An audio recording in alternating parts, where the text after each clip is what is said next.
नमस्कार मंडळी, कसे आहात? मजेत ना? मजेतच राहा. आज आपण आगळावेगळा असा गोडाचा पदार्थ बनवतोय. त्यासाठी 2 वाटी चण्याच्या डाळीचं पीठ, 1.5 वाटी दूध, सर्व एकजीव करायचं. व्हिडिओमध्ये दाखवल्याप्रमाणे मिश्रण सर्व एकजीव झालं की 10 मिनटं रेस्ट करायला ठेवायचं.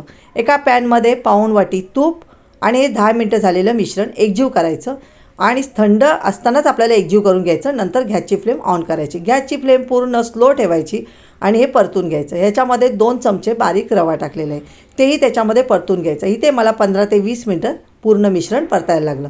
आता आपण हे मिश्रण आपलं तयार झालेलं आहे. गॅसची फ्लेम बंद करूया. एका पातेल्यामध्ये 1 वाटी साखर, अर्धी वाटी पाणी, थोडंसं केशर.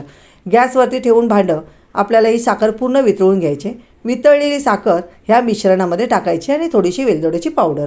सर्व परत मिश्रण एकजीव करायचं. एकजीव झालं की एका बटर पेपरवरती थोडेसे ड्रायफ्रूट्स आणि एका प्लेटमध्ये हे सर्व बटर पेपरवरती काढून घ्यायचं. छानसं आपण एकसारखं थापून घ्यायचं. 2 तास रेस्ट करायचं.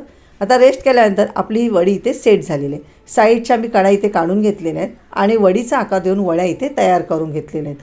एकदा नक्कीच करून बघा. तोंडात टाकताच विरघळणारी आणि वेगळी रेसिपी आहे. व्हिडिओ आवडला तर लाईक, शेअर आणि कमेंट करायला अजिबात विसरू नका. थँक्यू.